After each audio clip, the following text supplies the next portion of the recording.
ne pas dire plus de 50% des hommes se masturbent.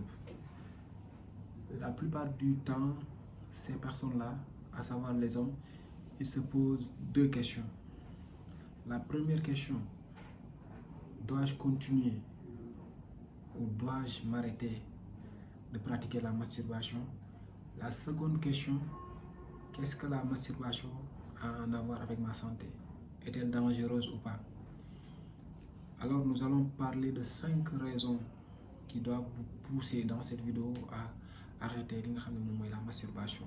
Donc on se donne rendez-vous après le jingle pour en détailler. À plus.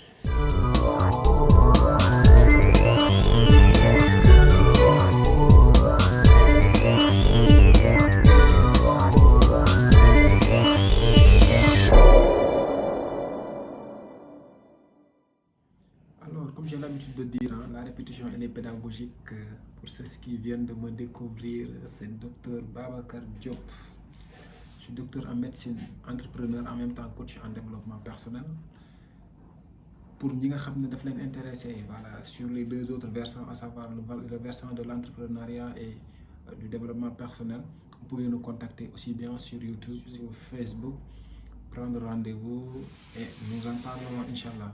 Pour le moment, on va parler plus du versant médical. Donc, quelles sont les raisons qui doivent pousser la personne à laisser complètement la pratique de la masturbation?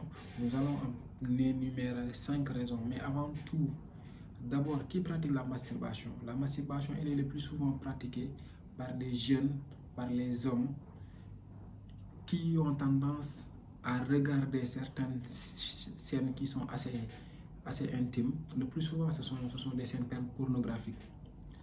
Et cet abus de la pornographie fait de telle sorte que fantasme bi ñuy bëgg dund wax dëgg yàlla di ko gis à travers les yeux dañuy am envie ressentir loolu noonu loolu moom mooy tax le plus souvent nga gis ñi nga xam ne ñuy pratiquer la masturbation. Bu weesoo loolu aussi da ngay gis yenn jeunes yi dañuy dem abonné wu ci yenn yi nga xam ne moom moo nekk soit Instagram wala ñu dem ci Facebook ñuy wane ay xale yoo xam ne tout le temps des bikini, tout le temps des choses qui sont sexy, dañuy sol yére yi nga xam ne tout le temps sexy.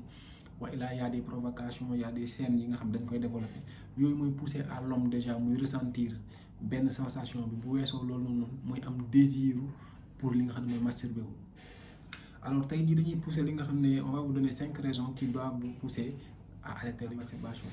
La première des raisons, la masturbation va faire de telle sorte que l'estime en soi, elle sera rabaissée.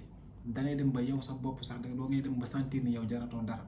Lolu c'est une première raison bi nga xamné mo wara mëna tax nga arrêter li nga xam moy masturbation. La deuxième raison qui va pousser à arrêter la masturbation, si vous êtes un homme marié, si vous êtes un homme en couple, li tax nga wara arrêter li nga xam moy masturbation, da ngay dem ba yow estime bi nga xam am ci sa partenaire.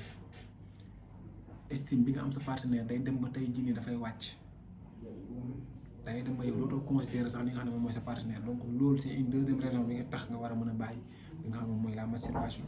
La troisième raison qui doit vous pousser à arrêter li nga xam ne moom mooy la masturbation moom mooy la masturbation daf lay yóbbu ci benn pays maanaam daf lay yóbbu ci benn monde imaginaire boo xam ne da ngay xalaat des personnes ñoo xam ne tey jii supposons ci ay vidéo nga leen di gis wa ilaa doo mës a am accès ak ñoom. Imagine tey benn boy bu moo nekk ci koñ bi boy boobu noonu da nga koo bëgg di fantasmer da ngay dem benn instant yow da ngay toog sa gàlle sax wala nga toog sa néeg di imaginer en train de lui faire l'amour wala ngay xalaat yenn scène intime envers elle yoo xam ne yow c'est sûr et certain yow xam nga ni c'est irréalisable mais tu vas juste fantasmer au niveau de la tête.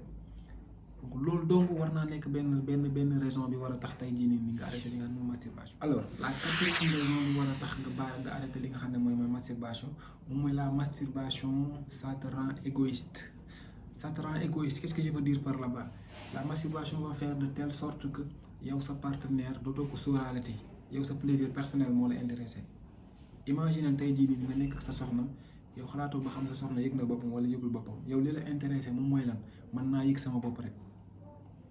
Imagine am na ñenn ñoo xam ne dañuy dem ba pour que ñu yëg seen bopp dañuy dugg ci douche bi bu ñu duggee ci douche bi utiliser saabu wala nangam ak sang yow imagine sa jabar nekk sa kanam nga dem ba yow mënatoo am yëg-yëg ci sa jabar pour que nga am yëg-yëg il faut nga dugg ci douche bi utiliser saabu bu utiliser saabu da nga bàyyi sa soxna ci kaw lal bi donc loolu quatrième raison bi war a tax nga bàyyi masturbation. La cinquième et la dernière raison bi war a tax tey nga bàyyi masturbation et c'est la raison la plus importante moom mooy lan la masturbation ça t'amène des problèmes sur le plan médical.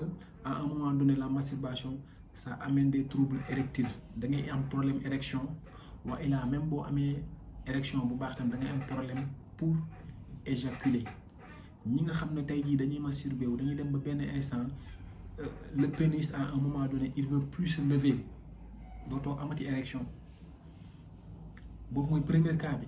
Deuxième cas bi moom mooy lan mën ngaa am érection mais imagine tey jii nii li nga xam ne moom mooy rapport wala li nga xam ne tey jii moom mooy érection dafa am durée après loolu noonu da ngaa war a noppal li nga xam ne mooy pénis bi mais am na ñoo xam dañuy am érection rek continuer érection continuer te li waroon a tax tey jii nii moom mooy érection bi wàcc moom mooy lan da ngaa war a éjaculer pour que érection bi wàcc mais ñun dañuy dem ba dootuñu mën a sax éjaculer loolu la ñuy wax anéjaculation dañuy dem ba dañuy am problème pour éjaculer donc loolu moo nekk la cinquième raison bi war a tax tey jii nii nga bàyyi li nga xam ne moom mooy